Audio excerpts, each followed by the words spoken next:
What's up, guys and gals? Mark Bardo with LGBTQ_today, your weekly insight into the queermosphere. If you like what you see, let me know in the comments. If you don't like what you see, well, let me know in the comments as well. And be sure to like and subscribe. Well, how's everyone's week? Well, here we got our first big snowfall, so that's something. I got to use the snowblower. We were having kind of an extended summer session with Mother Nature, but I think that's officially ended. So I guess bring on winter, and it makes it a typical Christmas here in Nebraska. Well, today we're going to be talking about a married lesbian couple that were refused entrance to a retirement village, transgendered students win a locker room case, and more queers elected to office this year than ever before. Okay, let's dive right in.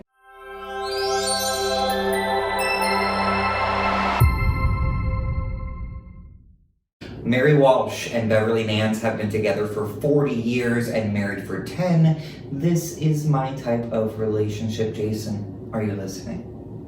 Well, there comes a time in every couple's life where you look to make things a little bit easier. For example, moving into a retirement village. When these two Missouri women were interested in moving into a retirement community, they were denied by management because they were lesbians. The couple sued but lost their case in 2019 because even though the center had discriminated against them, it still wasn't illegal. The case was reinstated after the Supreme Court found that discrimination against LGBTQ couples was prohibited under existing civil rights laws. Walsh stated, "This has been a harrowing experience and one that I hope no other same-sex couple has to face. Bev and I are relieved that this case is now behind us and that we have closure after our lives were thrown into chaos." The case settled confidentially out of court. I'm so sorry you had to face this situation, but thank you for sharing your story, and by doing so, you are helping so many of our elder members of the LGBTQ community. As Oregon parents attempted to exclude trans students from school locker rooms and restrooms, the Supreme Court shot down the case faster than Trump suing about a fraudulent election. The court declined to give reason to why it turned away the appeal, but it's probably because there are similar cases that have been dismissed by lower courts all over the country, making this a big win for transgendered students. Parents sued back in 2017, saying it would embarrass their children if they had to use these same facilities as trans peers. The court ruled that the policy did not violate the students' constitutional rights and had no cause to overturn non-discrimination protections in federal law. More LGBTQ candidates won elected office this year than ever before in history. 782 LGBTQ candidates appeared on the ballot this year, and 334 won their elections.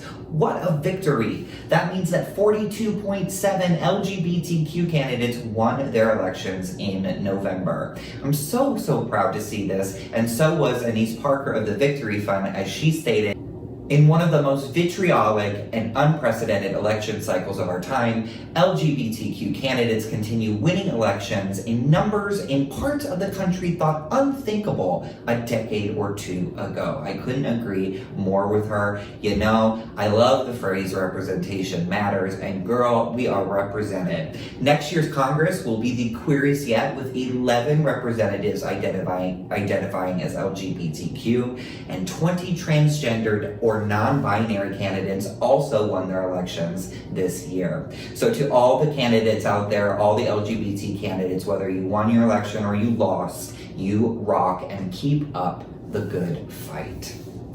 Well, I have to end the video with some history, as I always do. We are who we are because of the history that we create. Well, back in 1981, the New York City Gay Men's Chorus becomes the first openly gay musical group to perform at Carnegie Hall with their Christmas concert. Then in 1995, a Roseanne episode portrays a same-sex wedding and is moved from the 8 p.m. to the 9:30 p.m. slot due to its adult humor. And in 2013, Anise Parker defeats fellow council member Bruce Tatro as Houston's first lesbian city controller. And with that, it's time for me to sign off and enjoy the rest of my Sunday. I hope you do the same. Thank you so much for joining me. You know what to do. Comment, like, and subscribe. Check out LGBTQnation.com if you see some content or an article that you think I should feature in my next video. Please let me know in a comment or DM me. And girl, remember to be kind, but if you can't burn the bitch, good. Have a great week, and I will see you next Sunday.